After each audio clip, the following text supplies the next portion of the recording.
नमस्कार, कैसे हैं आप लोग भाई? आशा करते हैं सभी के सभी स्वस्थ, व्यस्त और मस्त होंगे। तो चलिए आज का जो हमारा विषय वस्तु है ना, भारत की डिजिटल जनगणना 2027 के बारे में हम लोग चर्चा करते हुए चलेंगे। तो क्या-क्या इसमें इम्पोर्टेंट बात है, आपके एग्ज़ाम के दृष्टिकोण से कौन-कौन से ऐसे बात हैं, जो कि आपको बिल्कुल बेहतरीन तरीके से जानना चाहिए। देखो यह जानकारी नहीं है, जागरूकता भी है, ठीक है? हर व्यक्ति को ये जनगणना के आधार पे कई लोगों को फ्रॉड भी देखने को मिल रहा है। तो इस फ्रॉड से बचने के लिए हर बात को, हर स्थिति को समझने के लिए आप तैयार हो जाइए। तो चलिए आज जनगणना के बारे में समझते हैं और बेहतरीन जनगणना की तरफ बातें करते हुए चलेंगे। ध्यान रखिएगा, ये जो भारत की पहली डिजिटल जनगणना है, ठीक, कौन सी जनगणना है भाई? डिजिटल जनगणना। हर बातें आपको मैं बताता हुआ चलूंगा, ठीक है? बेहतरीन तरीके से बताऊंगा, एक एक पॉइंट को हम लोग कवर करते हुए चलेंगे, ठीक है? क्या है सर? डिजिटल जनगणना है, तो सभी के सभी लोग तैयार है ना समझने के लिए? चलिए बहुत बढ़िया। अगर यहीं पर हम लोग बातें करना शुरू करते, ज़्यादा विलंब नहीं करेंगे, तो यहाँ से क्या क्या प्रश्न पूछा जाएगा उसकी चर्चाएं भी हम लोग करते हुए चलेंगे, ठीक है? क्या क्या प्रश्न पूछा जाएगा उसकी बिल्कुल चर्चाएं करते हुए चलेंगे। सबसे पहला प्रश्न आपसे हो सकता है, सर रजिस्ट्रार जनरल कौन सा है? ठीक है, रजिस्ट्रार जनरल कौन सा है? तो ध्यान रखिएगा, मृत्युंजय कुमार नारायण है। कौन भाई है? मृत्युंजय कुमार नारायण इसके क्या आपकी बार महापंजीयक हैं। दूसरा प्रश्न बन सकता है आपसे कि सर ब्रांड अम्बेसडर कौन है? ब्रांड अम्बेसडर की बातें करोगे तो ब्रांड अम्बेसडर कौन है? तो कहेंगे सर सुदर्शन पटनायक। क्या है? सैंड आर्टिस्ट, मतलब सैंड के माध्यम से, बालू के माध्यम से भिन्न भिन्न आकृतियों का निर्माण करते हैं नदी के किनारे, ठीक है? तो अब की बार जो ब्रांड अम्बेसडर, इसके कई बार प्रश्न पूछे जा चुके हैं ब्रांड अम्बेसडर से, तो यहाँ से भी प्रश्न पूछा जा सकता है आपसे। तो ध्यान रखिएगा क्या है? सुदर्शन पटनायक है। अगर यहीं पर बात करेंगे शुभंकर, अब की बार मास्कोट जो है ना, दो मास्कोट है, एक पुरुष के लिए है, एक महिला के लिए है। पुरुष के लिए क्या है? विकास है, और महिला के लिए प्रगति है। ध्यान रखना, विकास पुरुष के लिए और प्रगति महिला के लिए है। इसका जो मास्कोट है अब की बार दो है, विकास और प्रगति। विकास पुरुष के लिए और प्रगति महिला के लिए। अगर यहीं पर बात करेंगे टोटल बजट कितना है, टोटल कितना खर्च होने वाला है जनगणना में, तो जनगणना में टोटल खर्च होने वाला है 11,718.24 करोड़ रुपए अब की बार खर्च होने वाले हैं। कितने भाई?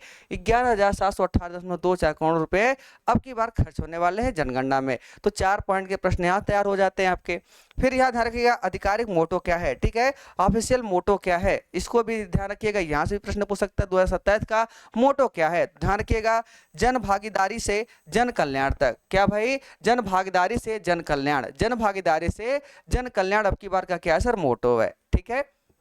आगे चलते हैं हम लोग, आगे बातें कर लेते हैं, इसके शुरुआत की बातें कर लेते हैं। सर जनगणना कब से शुरू हुई, थोड़ी सी हम लोग पृष्ठभूमि के बारे में जान लेते हैं, थोड़े से इतिहास के बारे में भी हम लोग जानकारी ग्रहण करते हुए चलेंगे। तो ध्यान रखिएगा, सबसे पहले अगर पहली बार जनगणना की बात करेंगे, स्वीडन में हुई थी। कब हुई थी सर? 1749 में, मतलब 1749 में पहली बार जनगणना में हुई थी। कहाँ हुई थी? तो कहेंगे सर स्वीडन में। उसके बाद 1790 में कहाँ हुई थी सर? यूएसए में। पहली 10 की जनगणना, 10 की जनगणना क्या होता है? प्रत्येक 10 वर्ष बाद, ठीक है, 10 वर्ष बाद वो जनगणना होती है, जिसे हम लोग क्या कहते हैं? 10 की जनगणना कहते हैं। तो 10 की जनगणना कहाँ हुई थी सर? यूएसए में हुई थी। कब हुई थी? 1790 में। अगर 1801 की बात करें, इंग्लैंड में हुआ था पहली जनगणना। इंग्लैंड में कब हुआ था सर? 1801 में पहली बार जनगणना हुआ था। अब इंग्लैंड भारत में रहेंगे, तो भारत में ही क्या करेंगे? अब जनगणना करना शुरू करेंगे। तो ध्यान रखिएगा, 1830 में ढाका में पूर्व जनगणना वाला भारतीय पहला शहर बना था। देखो अब ढाका की बात करोगे, जब भारत आज़ादी से पहले, ठीक है, आज़ादी से पहले जब अखंड भारत की बात करोगे, तो बांग्लादेश भी भारत का अभिन्न हिस्सा रहा है, पाकिस्तान भी अभिन्न हिस्सा रहा है, अफगानिस्तान भी अभिन्न हिस्सा रहा है। तो ये सब अभिन्न हिस्सा रहे हैं, इसलिए ढाका जो है पहली बार जनगणना कराती है। कौन? इंग्लैंड सरकार कराती है। कब? 1830 में।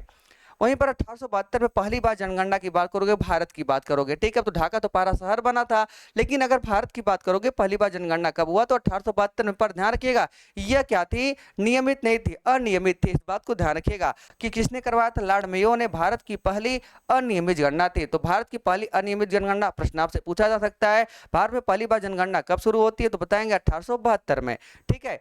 1881 का ऐतिहासिक मोड़ की बातें करेंगे। 1881 में है कौन आए? Lord Ripon. लॉर्ड रिपन ने 10 की और नियमित जनगणना शुरू करने का प्रारंभ किया, ठीक है, शुरुआत किया। ध्यान रखिएगा, लॉर्ड रिपन, और ध्यान लॉर्ड रिपन जो कि यहाँ के बिल्कुल क्या रहेंगे, आप सभी की सभी लोग पता है, ठीक है। और जनगणना आयुक्त कौन थे? WC प्लोडेन। ये इस बात को ध्यान रखिएगा, जो यहाँ जनगणना आयुक्त है ना, उस समय कौन था? तो कहेंगे सर WC प्लोडेन के समय भारत की पहली नियमित रेगुलर 10 की जनगणना शुरू हुई, मतलब 10-10 साल बाद यह जनगणना शुरू हुई। तो ध्यान रखिएगा, भारत में पहली बार जनगणना कब हुआ? 1872 में हुआ। सभी के सभी लोग ध्यान रखेंगे। अब कौन कर रहा था? लॉर्ड मेयो, लेकिन अनियमित थे। लेकिन उसके बाद 1881 आता है, लॉर्ड रिपन आते हैं, और उन्हीं के साथ जो है जनगणना आयुक्त कौन होते हैं? WC प्लोडेन तो हैं, उनके समय है यही क्या होता है? 10 की जनगणना और नियमित जनगणना शुरू होती है। तो इतनी बातें हो गई, ये पृष्ठभूमि की बात है। फिर अगर हम लोग बात करेंगे आधुनिक जनगणना की बात करेंगे, जो 2027 के बारे में हम लोग चर्चा करते हुए चलेंगे।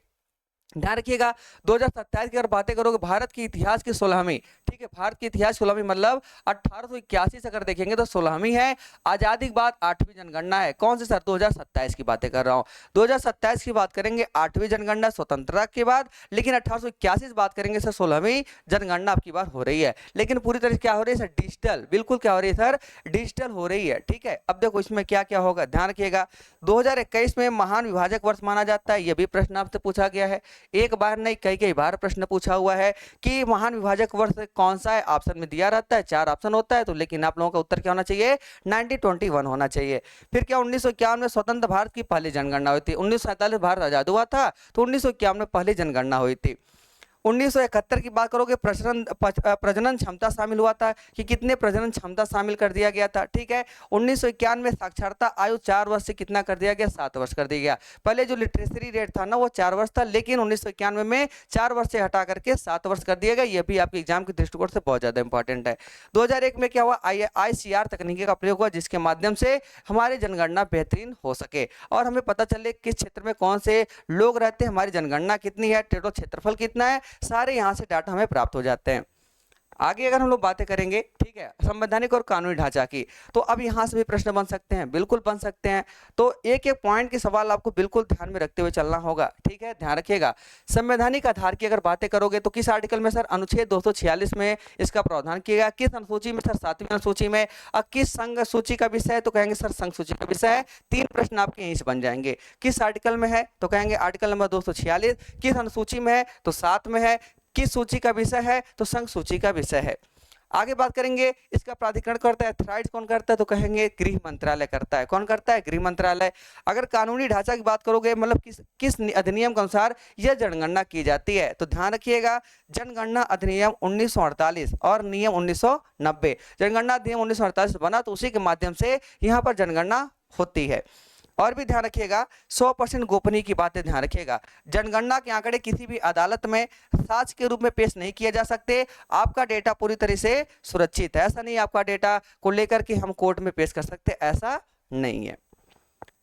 आगे चलते हैं हम लोग। आइए 2027 की जनगणना की प्रमुख विशेषताओं की बातें कर लेते हैं। बिल्कुल बेहतरीन तरीके से हर बात को हमें समझते हुए चलना होगा। ध्यान रखिएगा, पूर्ण डिजिटल की बात करोगे, क्लाउड और GPS ट्रेनिंग उपयोग करने वाली पहली पेपरलेस जनगणना होगी। स्वगणना, व्यक्ति क्या करता है? अपने माध्यम से भी जनगणना कर सकता है। कैसे? नागरिक एक समर्पित वेब पोर्टल के माध्यम से अपना डेटा स्वयं भर सकते हैं। आगे बात करें, अब की बार क्या होगा? पहली बार, फर्स्ट टाइम। ठीक है, फर्स्ट टाइम की बातें मैं कर रहा हूँ। जाति आधारित 1931 के बाद पहली राष्ट्रव्यापी व्यापक जनगणना की जाएगी। तो अब की बार क्या होगा? जाति जनगणना भी होगी। किस किस जाति के लोग किस क्षेत्र में सर्वाधिक रहते हैं, इसकी भी डाटा सरकार कलेक्ट करेगी। तो पहली बार जाति जनगणना होने जा रहा है। 1931 में हुआ था, जब भारत आजाद नहीं हुआ था। अब भारत आजाद हो चुका है, तो ये भारत आजादी का पहला बार क्या होगा? जाति जनगणना होगा। अगर यहीं पर हम लोग रियल टाइम सिंक की बात कर लेते हैं, फील्ड से सीधे सर्वर पर डेटा ट्रांसमिशन, मतलब आपके क्षेत्र से जो भी डाटा भरा जाएगा सीधे जाकर के डेटा वह क्या कर दिया जाएगा? फीड हो जाएगा। लेकिन सबसे इंपॉर्टेंट बात यह है कि 2021 में क्या हुआ कि जनगणना नहीं हुआ था। कारण क्या था? कोविड। क्या हो गया? कोविड हुआ था, और कोविड के कारण 2021 में जनगणना नहीं हो पाई थी। अब जनगणना कब हुई भाई? 2027 में। ठीक है, लेकिन जनगणना के भी 2 आधार है। ठीक है, 2 चरण है। कौन कौन से चरण है उसकी चर्चा हम लोग करते हैं। एक चरण फर्स्ट है, एक चरण फेज 1 है, और दूसरा फेज क्या है? 2 है। अब फेज 1 फेज 2 को भी हमें समझते हुए चलना होगा। फेज 1 में क्या होगा? आपका मकान सूचीकरण और आवास गणना होगा। मकान सूचीकरण मतलब मकान के बारे में जानकारी होगा। आवास, आप रहते कैसे हैं, किस प्रकार से आपके रहने सहने की व्यवस्था है, उसकी डाटा लिया जाएगा। दूसरे चरण में क्या होगा? जनसंख्या गणना होगा। क्या हो जाएगा? जनसंख्या, किस क्षेत्र में कौन कौन सी जनसंख्या है, किस जाति के लोग हैं, किस धर्म के लोग हैं, इसकी जनगणना होगी। लेकिन इसमें डाटा है 1 अप्रैल 2026 से 30 सितंबर 2026 तक होगा क्या? पहला चरण का। लेकिन ध्यान रखिएगा इसमें क्या होगा? बुनियादी ढांचा, संपत्तियां और क्या सुविधाओं के बारे में। लेकिन दूसरा चरण कब होगा? फरवरी मार्च 2027 में होगा, जिसमें जनसंख्या के बारे में होगा, जिसमें आयु होगा, धर्म होगा, विस्तृत जाति और प्रवास के बारे में हम लोग डाटा कलेक्ट करेंगे। उसके बाद ध्यान रखिएगा रणनीतिक बदलाव, एक सबसे इंपॉर्टेंट बात यह है कि जो बर्फीली क्षेत्र है ना, जो बर्फीले जहाँ पर बर्फ गिरने की संभावना बढ़ जाती है, ठंड का समय आ जाता है, इसलिए क्या होती है बर्फ पड़ने की संभावना बढ़ जाती है, क्योंकि फरवरी में बर्फ से ढका रहने की संभावना ज़्यादा हो जाती है। लोग क्या एक दूसरे स्थान पर चले जाते हैं, पलायन कर जाते हैं। उसके लिए क्या हुआ कि लद्दाख, जम्मू कश्मीर, हिमाचल और उत्तराखंड जैसे अब बर्फीले पहाड़ी क्षेत्रों में दूसरा चरण 1 अक्टूबर 2026 से ही शुरू हो जाएगा। कब शुरू हो जाएगा? 1 अक्टूबर 2026 से। लेकिन जो क्या नाम है कि बर्फीली क्षेत्र नहीं रहेंगे, उसका दूसरा चरण कब से शुरू होगा? फरवरी और मार्च में। लेकिन जो पहाड़ी इलाका का रहेगा, जो बर्फीले क्षेत्र हैं, उसका जनगणना कब शुरू हो जाएगा? तो दूसरे चरण का तो 1 अक्टूबर 2026 को हो जाएगा। ठीक है, चलिए बहुत बढ़िया। आगे बात कर लेते हैं स्वगणना की प्रक्रिया क्या होगी। स्वगणना की प्रक्रिया आप कैसे इसको भर सकते हैं, आइए मैं समझाता हूँ।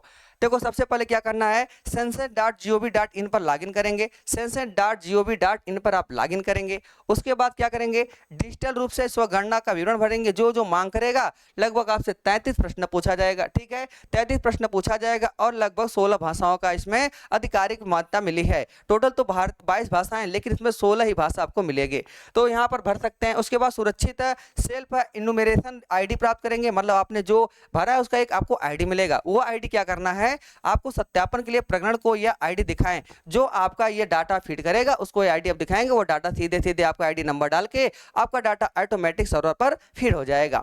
उसके बाद ध्यान रखिएगा, स्वगणना पोर्टल 16 भाषाओं में उपलब्ध है। मैंने बताया ना कितने भाषाओं में, 16 भाषा में। आपको पता है कि संविधान की सभी 22 आधिकारिक भाषाओं में नहीं है, मतलब 22 भाषाओं में नहीं, बस 16 भाषाओं में यह जनगणना होगी। आगे चलते हैं हम लोग। ये तो अब स्व जनगणना की बातें हो गई। तो यह क्या है, CDAC द्वारा विकसित डिजिटल टूल्स है। ये टूल्स के बारे में बताया गया, इसके माध्यम से आप सारे डाटा को फीड कर सकते हैं। पहला क्या है, पहला बात करेंगे SBLC सैटेलाइट इमर्जी और जोन मैपिंग के लिए वेब मैप है। ठीक है, यह चलो मोबाइल ऐप है, प्रकरणों के लिए सुरक्षित और ऑफलाइन सक्षम ऐप है। ठीक है, CMMS, ठीक है, रियल टाइम ट्रैकिंग के लिए मॉनिटरिंग सिस्टम है। उसके बाद ध्यान रखिएगा, पोर्टल नागरिकों के लिए स्वगणना के लिए डिजिटल इंटरफेस किया गया है और CSAT द्वारा क्या है, सेंट्रल हब बनाया गया। तो इसके माध्यम से आपके सारे डाटा क्या हो जाएंगे सर, कलेक्ट हो जाएंगे। अब ध्यान रखिएगा, zero leakage guarantee app data सीधे फील्ड से सुरक्षित सर्वर रियल टाइम में अपलोड कर दिया जाएगा। तो मैं बार बार कह रहा हूं, जो भी जहां से डाटा फीड होगा सीधे वहीं से अपलोड हो जाएगा, कहीं जाने का आपको जरूरत नहीं है। आगे अगर हम लोग बातें करेंगे तो चलिए भाई बात कर लेते हैं, टोटल कितने प्रश्न किए जाएंगे आपसे? सर 33 प्रश्न किए जाएंगे। तो भाग 1 में आवास और जीवन शैली की बातें, आवास और जीवन शैली के बारे में आप कहाँ रहते हैं, किस प्रकार मकान में रहते हैं। ठीक है, आइए उसकी चर्चा करते हैं। संरचना, तो घर की संरचना, फर्श है का, फर्श और दीवार, मटेरियल कैसा है, पक्का है कच्चा, इसमें कौन कौन सा मटेरियल लगा है, सारे डाटा आपको मिलेंगे। बुनियादी सुविधाएं, क्या आपके पास घर पे पानी है, बिजली है, रसोईया है, रसोईया हम किसका प्रयोग करते हैं, LPG या PNG का प्रयोग करते हैं। मुख्य अनाज आप कौन सा है, क्या खाते हैं, क्या उगाते हैं, सारे डाटा आपको देना पड़ेगा आपकी बार। ठीक है, परिवार, परिवार में मुखिया का विवरण होगा और परिवार का प्रकार होगा, किस प्रकार का यह परिवार है। अगर यहीं पर स्वच्छता की बात करोगे तो आपके घर पे शौचालय है, शौचालय किस प्रकार का है। ठीक है, इंग्लिश है कि हिंदी है, किस प्रकार का शौचालय, इसके बारे में डाटा देना होगा। जल निकासी की व्यवस्था है कि नहीं, इसके बारे में देना होगा। स्नान क्षेत्र कैसा है, इसके बारे में भी आपको जानकारी देना होगा। लेकिन ध्यान रखिएगा, निष्कर्ष निकलता है पहले चरण के 33 प्रश्न केवल यह नहीं बताएंगे कि आप कहाँ रहते हैं, बल्कि यह स्पष्ट करेंगे कि आप कैसे रहते हैं। मतलब आप कैसे रहते हैं, यह डाटा आपको 33 प्रश्न आपसे पूछा जाएगा। लेकिन एक सबसे इंपॉर्टेंट बात यह है कि ध्यान रखिएगा, सुरक्षा चेतावनी, यही मैं आपको बताने का प्रयास कर रहा था। सुरक्षा चेतावनी में यह है क्या, तो कहेंगे जनगणना अधिकारी का आपसे कभी भी आपके बैंक खाते या पैन कार्ड की जानकारी नहीं मांगेगा। अगर कोई बैंक खाते और पैन कार्ड मांगता है, समझिएगा वह फ्रॉड करने वाला है, तो इससे बिल्कुल बचने की आपको जरूरत है। ठीक है, चलिए। तो वाहन, अब देखो दूसरी बात संपत्ति और विवरण की बात कर लेते हैं। ठीक है, वाहन आपके पास साइकिल है, स्कूटर है, मोटरसाइकिल है, कार की उपस्थिति है कि नहीं, मतलब आपके कौन सा साधन है, इसके बारे में भी आपको जानकारी होनी चाहिए और ये डाटा आपका फिट होगा। फिर डिजिटल और मीडिया की बात करेंगे, स्मार्टफोन है आपके पास, लैपटॉप है, इंटरनेट एक्सेस और टीवी, इसके बारे में भी सरकार आपसे डाटा आपकी लेने वाली है। ठीक, अर्थव्यवस्था, आपका मुख्य पेशा क्या, आप कैसे पैसे कमाते, आय के स्रोत क्या है, आधार की स्थिति, आप किस हिसाब से अपने जीवन को व्यतीत कर रहे हैं। सामाजिक विकलांगता की स्थिति क्या है, SC ST की श्रेणी में है कि नहीं है, इसका भी आपको अब की बार डेटा देना पड़ेगा। ठीक है, और ये सारी बातें आप लोगों ने जान ली। तो ध्यान रखिएगा एक बार 2011 की जनगणना के बेसलाइन की पढ़ लेते हैं, ठीक है। ये सारी बातें हो गई 2027 की बातें। अब ध्यान रखना 74% राष्ट्रीय औसत था, सर्वाधिक कहाँ केरल में और न्यूनतम कहाँ है सर बिहार की, ठीक है। अगर ये लिंगानुपात की बात करेंगे सर्वाधिक केरल में और न्यूनतम कहाँ है सर हरियाणा में। अगर न्यूनतम जनसंख्या की बात करेंगे सिक्किम में है, और लक्षद्वीप की बात करोगे केंद्र शासित प्रदेश में है जहाँ जनसंख्या न्यूनतम है। और न्यूनतम घनत्व की बात करोगे तो अरुणाचल प्रदेश में कहाँ है न्यूनतम जनघनत्व कहाँ है सर अरुणाचल प्रदेश। 2011 की डाटा की बात कर रहा हूँ। और एक बात बता दूं 2011 की जनगणना में नागालैंड एकमात्र ऐसा राज्य था जहां जनसंख्या वृद्धि दर नकारात्मक दर्ज की गई थी, -0.6% इसकी नकारात्मक दर्ज की गई थी, ठीक है। इस बात को भी सभी के सभी लोग याद रखेंगे, ठीक है। ये तो हमारा रहा क्या जनगणना के बारे में। तो चलिए अब सारी बातें हो गई होंगी, उम्मीद है कि हर बात को आपने बहुत बेहतरीन तरीके से समझ लिया है। तो चलिए इसको बेहतरीन से बेहतरीन तरीके से पढ़ने का प्रयास करिएगा और बाकी लोगों को शेयर करिएगा। नया है तो चैनल को सब्सक्राइब जरूर करिएगा। आज के लिए इतना ही। सभी लोगों को भाई जय हिंद, take care, bye, love you, नमस्कार।